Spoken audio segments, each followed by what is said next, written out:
और धनबाद के बाद अब जमशेदपुर की बात करें तो जमशेदपुर में 25 मई को वोटिंग होगी, लेकिन क्या अब की बार विद्युत वरण महतो इतिहास रचेंगे? हालांकि उनके खिलाफ कौन चुनाव लड़ेगा ये अब तक साफ नहीं है, लेकिन ये तय है कि जेएमएम का उम्मीदवार होने वाला है। अब की बार 18 लाख से ज्यादा वोटर्स अपने सांसद का चुनाव करेंगे। रिपोर्ट देखिए। जमशेदपुर के 18 लाख से ज्यादा वोटर्स अपने सांसद का चुनाव करेंगे। लौह नगरी के नाम से जाने जाने वाला जमशेदपुर सीट पर एक बार फिर बीजेपी से विद्युत वरण महतो चुनावी मैदान में है, जबकि इंडी गठबंधन ने अब तक उम्मीदवार का ऐलान नहीं किया है। लेकिन माना जा रहा है कि जमशेदपुर सीट पर जेएमएम अपना प्रत्याशी उतारेगा। जमशेदपुर में छठे चरण में वोटिंग होगी। 25 मई को डाले जाएंगे वोट।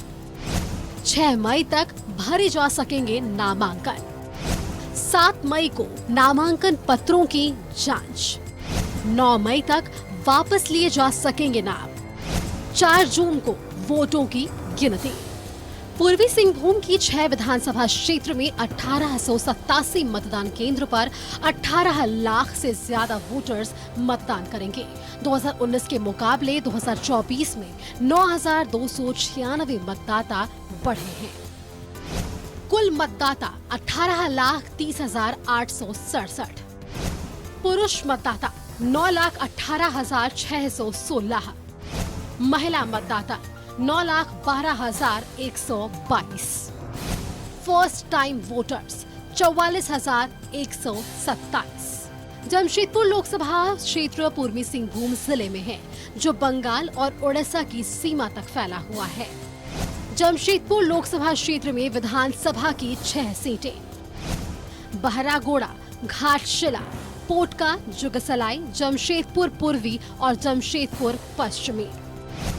विधानसभा की 5 सीटों पर INDIA गठबंधन का कब्जा।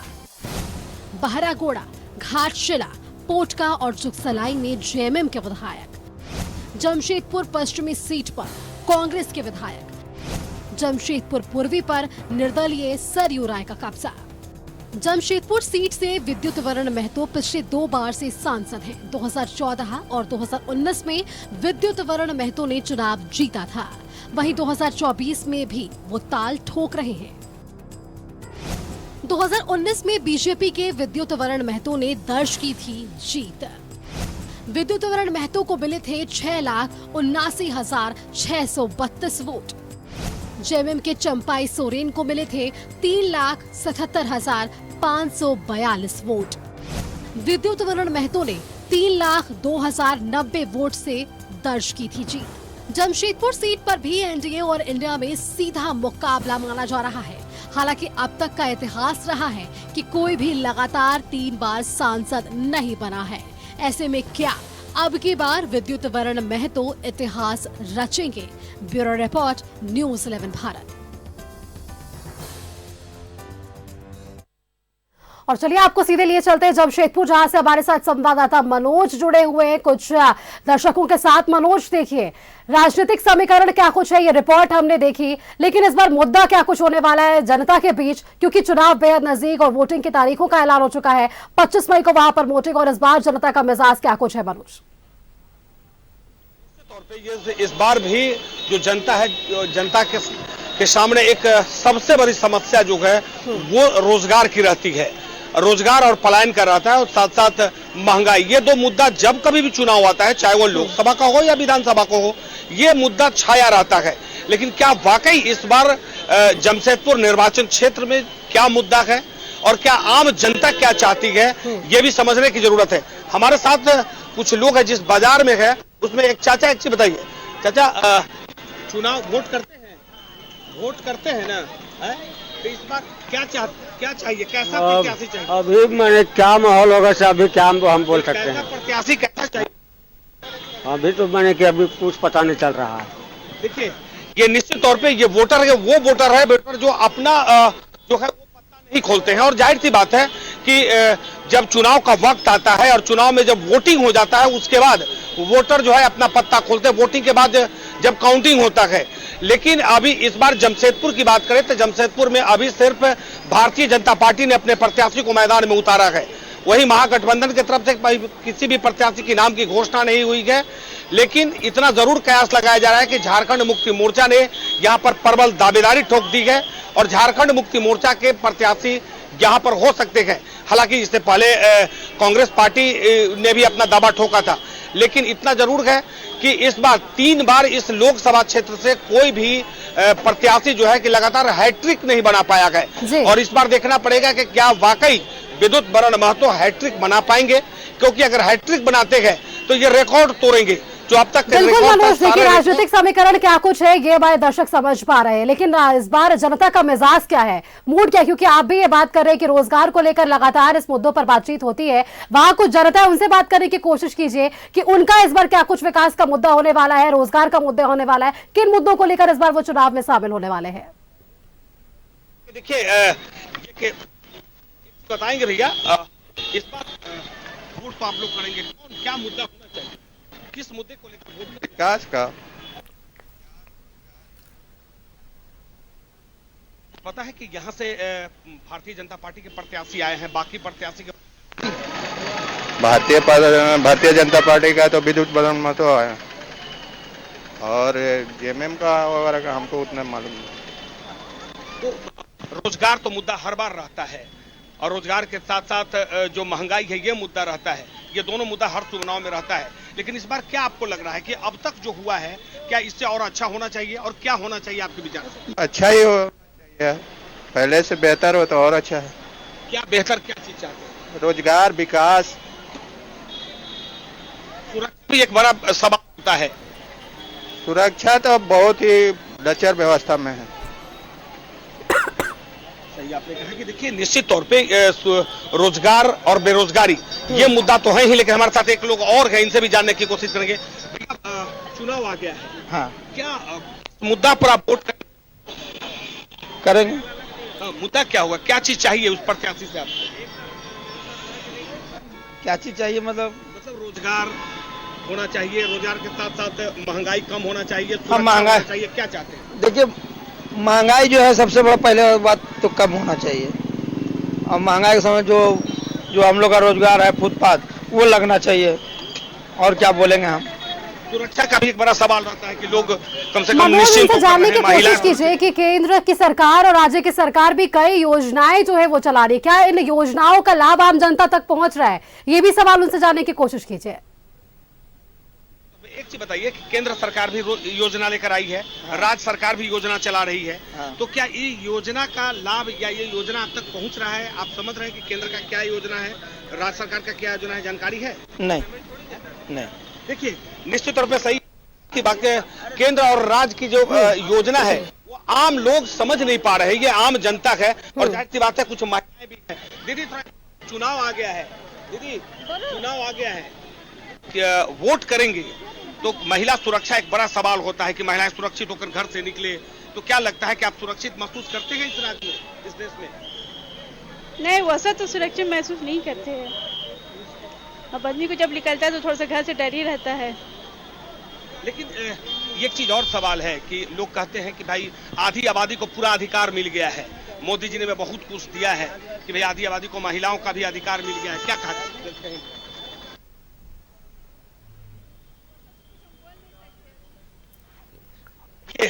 वाकई ये जनता है, और जनता को बताइए कि अभी जो है केंद्र की योजना, राज्य सरकार की योजना आम लोगों तक आप तक पहुंच पाया है? क्या क्या योजना, कुछ जानकारी है?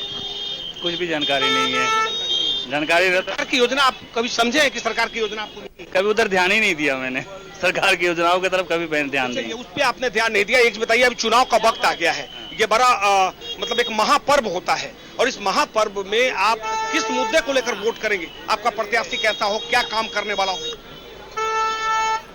इन सब चीजों से मैं दूर ही रहता हूँ। मैं डॉक्टर हूँ और अपना डॉक्टरी इलाज करता हूँ लोगों का। देखिए लोकतंत्र का महापर्व है, और महापर्व में ये जाहिर सी बात है कि सब लोगों का अपना अधिकार है, और अपने अधिकार, अपना वोट जो है आपको करना ही। हमारे साथ चाचा है। चाचा एक चीज बताइए, चुनाव शुरू हो गया है, आने वाला है, चुनाव शुरू हो गया है, क्या चाहते हैं, क्या मिलना चाहिए आपको, कैसा प्रत्याशी होना चाहिए?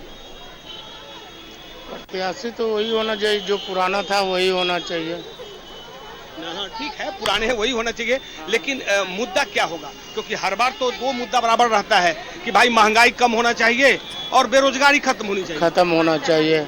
ये बात कब तक चलता रहेगा ये कब तक चलेगा ये तो कहना मुश्किल है ना। लेकिन इसी मुद्दे पर वोट करेंगे। हाँ, इसी मुद्दे पर, और वोट देंगे तो बीजेपी को ही देंगे। चलिए, वो तो आपका अपना अधिकार है, जाहिर सी बात है कि हर आदमी वोट करने के लिए स्वतंत्र है। लेकिन एक बताइए कि सरकार का जो योजना आता है, केंद्र सरकार भी कहती है कि हमने बहुत कुछ दे दिया है, राज्य सरकार कहती है कि उससे ज्यादा हमने दे दिया है, तो आपको लगता है? हाँ, अभी राशन जो भी ले रहे हैं करीब साल भर से, जिसका 1 रुपया भी पैसा नहीं लगता है, 1 रुपया भी नहीं लगता, ऊपर से कपड़ा देते हैं, एक साड़ी, एक धोती, चाहे एक साड़ी, एक लुंगी। अच्छा चलिए, ये तो हो गया। लेकिन अनाज भी तो केंद्र सरकार दे रही है। जब कोरोना काल आया उस समय से लगातार फ्री अनाज पूरे देश में। हाँ, फ्री दे रहे हैं, जिसमें कोई दो प्रधानमंत्री। हाँ, एकदम सही आपने कहा कि देखिए, देश के प्रधानमंत्री जो गरीबों का निवाला दिया है, ये लोगों को याद है निश्चित तौर पे, क्योंकि देखिए पेट की आग बुझाना ये अपने आप में एक बड़ा होता है। बाबू, पढ़ते हो क्या? हाँ, पढ़ते हैं, वोट। हाँ, चलो ठीक है, चुनाव आ गया है। हाँ, चुनाव में क्या चाहिए तुमको? कौन मुद्दा तुमको चाहिए? यानी किस जो वोट करोगे, प्रत्याशी जो होगा, हाँ, वो तुमको क्या करेगा? तुम जीतने के बाद कैसा प्रत्याशी चाहिए? देखिए, हम तो स्टूडेंट है, स्टूडेंट के ऊपर तो जैसे कि जॉब के लिए हम लोग अभी जो पढ़ाई हो रही है, तो हम लोग तो उस मुद्दा पर ही हम लोग बात करेंगे।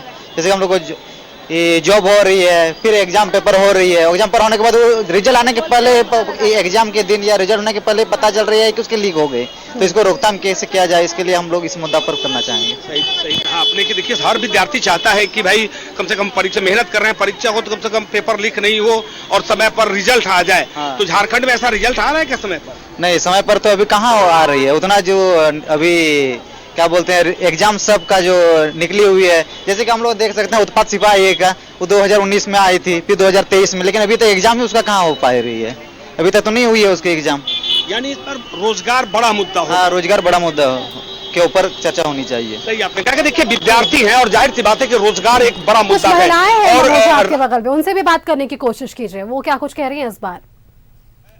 दीदी थोड़ा इधर थोड़ा घूमेंगे। दीदी, चुनाव आ गया है दीदी, हाँ। आप बताएं कि मुद्दा क्या होगा, आप क्या सोच रही हैं? प्रत्याशी कैसा हो, क्या करे, जो देश के लिए करे, राज्य के लिए करे? रोजगार है, सुरक्षा है, महिला सुरक्षा है, महिलाओं को रोजगार है, वुमेन एम्पावरमेंट। आई थिंक जहाँ तक फोकस करना चाहिए वुमेन एम्पावरमेंट में, वुमेन सेफ्टी पे, क्योंकि वो फॉरमोस्ट अभी बहुत इंपॉर्टेंट है कि महिलाओं को आगे बढ़ाना हर क्षेत्र में, क्योंकि वो बहुत ज़्यादा डेडिकेटेड होती हैं अपने वर्क लिए, तो उनका सेफ्टी भी इम्पोर्टेंट होता है। सेकेंडली, एजुकेशन पे ध्यान देना, और थर्ड है कि वैकेंसीज निकालना। अभी बहुत टाइम से हम लोग देख रहे हैं। तो गवर्नमेंट से जानने की कोशिश कीजिए कि प्रधानमंत्री जो महिलाओं के क्षेत्र के लिए इतना लगातार कार्य कर रहे हैं, उनके लिए कई योजनाएं बना रहे हैं, क्या इन योजनाओं का भी लाभ इन महिलाओं तक पहुंच रहा है? उसको इस चीज पे फोकस करना चाहिए, एम्प्लॉयमेंट बढ़ाना चाहिए, लेडीज लोग की सेफ्टी बढ़ानी चाहिए। सही आपने कहा, लेकिन देश के प्रधानमंत्री महिलाओं के लिए बहुत ढेर सारी योजना लेकर आई हैं। आधी आबादी पर अगर कहें कि पूरे देश में यही एक ऐसा प्रधानमंत्री है जिन्होंने बहुत ज्यादा फोकस किया है, तो उसका उस योजना का लाभ आप लोग समझ पा रहे हैं? हाँ बिल्कुल, अभी कांग्रेस के टाइम पे और अभी जैसे बीजेपी के टाइम पे बहुत सारे डिफरेंसेस आए। सबसे बड़ी बात है कि राम मंदिर, ये सब हमारे सारे इंडियंस का ड्रीम था कि हम एक राम मंदिर ये करें, तो मोदी जी ने राम मंदिर का निर्माण कराया उनके हार्डवर्क से। तो उनका वर्क तो पिछले सालों कई सालों से देख ही रहे हैं, और आने वाले समय में मेरे को लगता है अगर गैस की दाम जब बढ़ती है तो गृहिणी के किचन पर इसका कितना प्रभाव पड़ रहा है, ये भी इनसे पूछिए। देखिए, एक चीज बताइए, गैस सिलेंडर का दाम बढ़ गया और उस पर उससे तो कम से कम आप लोगों के जो बजट होता है, महिलाएं को कि घर की खाना बनाती हैं, पूरे बजट रखती हैं, तो उस पर तो असर पड़ा ही होगा ना? हाँ बिल्कुल पड़ा है, लेकिन अब हर चीज पे फोकस करेंगे ना। जैसे पहले था कि कितने सारे लोन्स वगैरह थे, डेब्ट वगैरह थे कांग्रेस के टाइम पे, कितना हमारा लोग क्या कोल वगैरह गैस इंडस्ट्रीज में कितना लोन हो गया था, उस चीज को मोदी जी ने क्लियर किया। तो जाहिर सी बात है, जब वो क्लियर करेंगे, सप्लाई बेटर रहेगी तो चार्जेस तो लगेगा। हम अगर बेटर सर्विस चाहते हैं तो वी हैव टू पे फॉर इट। देखिए, निश्चित तौर पे आप समझिए कि वाकई महिलाएं कितना सशक्त हो गई हैं। वो ये बता रही है महंगाई अगर बढ़ा है तो महंगाई का सिर्फ ये कारण नहीं है कि सिर्फ गैस सिलेंडर का दाम बढ़ गया है, बना है, आखिर उसके पीछे का और भी रीजन महिलाओं क्या से है? बातचीत कीजिए मनोज, और भी महिलाओं से बातचीत कीजिए। आपके बगल में मुझे दिख रही है कुछ महिलाएं, और इस बार महिलाएं मुझे लगता है कि खुलकर बातचीत कर रही है चुनाव को लेकर, उन्हीं से बातचीत करिए। देखिए सही, एकदम सही कर रहे हैं। एक बार यहाँ पर वो महिलाएं हैं, उनसे ही बात करने की कोशिश करेंगे। एक बार दीदी चलिए, आपसे हम छूट गए थे, आपसे भूल गए थे, वो बता रही थी। अब आप अरे मत करिए, हम लोग जाने दीजिए घर कि महंगाई जब बढ़ता है तो उसका असर तो पड़ता ही है। हाँ। लेकिन देश के प्रधानमंत्री ने बहुत कुछ किया है, तो क्या उसका मतलब वो योजना आप समझ रही हैं? प्रधानमंत्री की योजना जो कल तक महिलाएं अपने आप को सुरक्षित महसूस नहीं करती थी, आज पूरे देश में महिलाएं मतलब पुरुष के बराबर कंधे में कंधे मिलाकर चल रही हैं। हाँ, वो तो कर ही रहे हैं मोदी सरकार, हम नहीं चलिए। देखिए सारे लोग ऐसे नहीं होते हैं जो बात कर रहे हैं, लेकिन इतना जरूर है कि लोग यहाँ ये जरूर समझ रहे हैं कि देश के प्रधानमंत्री ने जो दिया है वाकई महिलाओं को सशक्त कर दिया है। चाहे वह मुस्लिम महिलाएं से हम बात कर रहे थे, वो भी दबे जबान में बहुत कुछ कह रही थी कि हाँ देश के प्रधानमंत्री ने बहुत कुछ दिया है, चाहे उज्ज्वला योजना की बात करें या राशन की बात करें या सुरक्षा। उनसे भी बात करने की कोशिश कीजिए, क्योंकि इस बार फर्स्ट टाइम वोटर्स भी जो है वो उनकी भी एक बड़ी भूमिका होने वाली है चुनाव में। उनका क्या कुछ मूड है, पहली बार वे चुनाव में शामिल होंगे? देखिए निश्चित तौर पे हम उनको भी ढूंढ लेते हैं। एक चीज बताइए भैया, पहले आप, चुनाव तो आ गया है जी हाँ, आप इस चुनाव में क्या समझकर वोट करेंगे कि कैसा प्रत्याशी हो आपका? बढ़िया हो, और क्या बढ़िया प्रत्याशी हो। तो बढ़िया में कैसा, मतलब क्या काम करने वाला हो, जो काम अभी तक चाहते हैं ये होना चाहिए? मतलब यही बेरोजगार कम हो, समझे, बस, और क्या। राशन पानी में जो है बढ़ाव है उसमें कम हो, तेल पानी में जो बढ़ाव हो गया है उसमें कम हो। सही आपने कहा। कुछ नया जो वोटर है जी, बार वोट करोगे? भाग कह रहे हो बेटा, पहली बार वोट करोगे? वोट नहीं कर सकते सर, 17 साल चल रहा है। 17 साल, उम्र हमारा भी कम है। चलो तेरा उम्र हो गया, अभी उम्र नहीं हुआ है। चलिए एक चीज बताइए, आप हटो बाबू, यहाँ से हटो। अब एक चीज बताइए भैया, चुनाव आ गया है। जी जी, चुनाव तो तब हम लोग महापर्व है और इसमें अपना वोट करना है, अपना अधिकार जो मत का अधिकार है वो करना है। लेकिन हर लोगों के दिल में इच्छा होता है कि मेरा प्रत्याशी ये काम कर दे। कौन ऐसा काम चाहता है? जो जेन्युइन मुद्दा जो एजुकेशन पे डिपेंड करेगा, हेल्थ पे जो काम करेगा उसी के ऊपर ही वोट देंगे। और ऐसा तो कोई लगता नहीं है, एक बार जीतने के बाद फिर वो लोग अपने ही काम करता है, वो आवाम को कोई नहीं देखता। कोई यहाँ पे आवाम के लिए कोई है ही नहीं। यही तो एक ऐसा मौका है 5 साल में आता है कि जो लोग एक बार धोखा दिए तो अगली बार हम धोखा देंगे। नहीं दे पाते हैं, क्योंकि हम लोग भाव में बह जाते हैं। चलिए एक महिलाएं आ गई हैं, हमको लगता है कि ये ज्यादा बोल पाएंगी। एक बताइए, आधी आबादी तो आपको पूरा अधिकार मिल गया है, अब तो पुरुष के कंधों में कंधा मिला के आप लोग चल रही हैं। इस बार का चुनाव जो होगा किस मुद्दे पे करेंगे वो? इस बार का चुनाव जो क्या मुद्दा रखना है कि हमें क्या चाहिए सरकार से।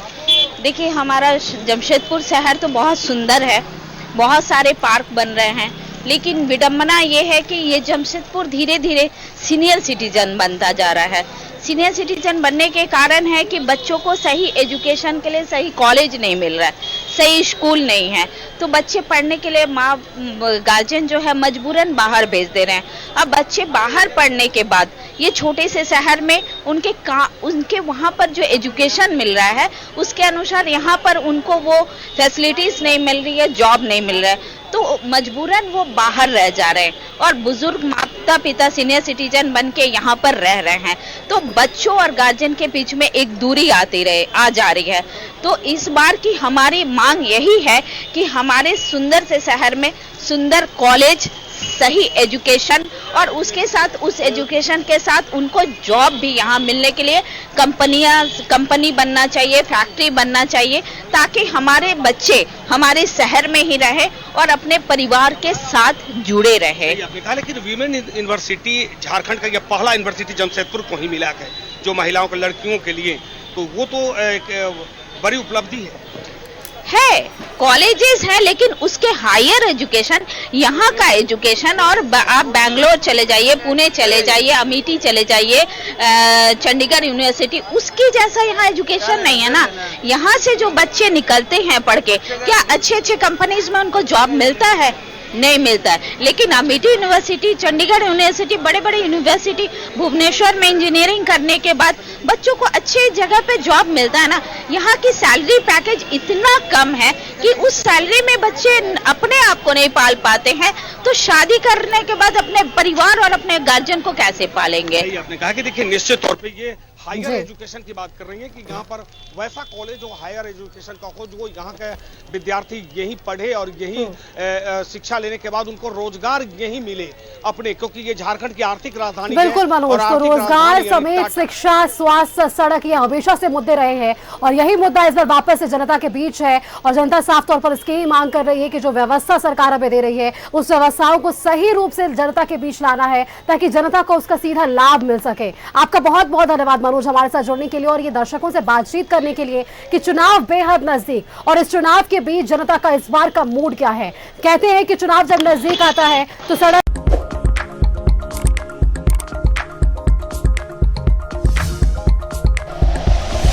Like and share videos, subscribe करें हमारा चैनल और प्रेस करें बेल आइकॉन। न्यूज़ 11 भारत, सच है तो दिखेगा।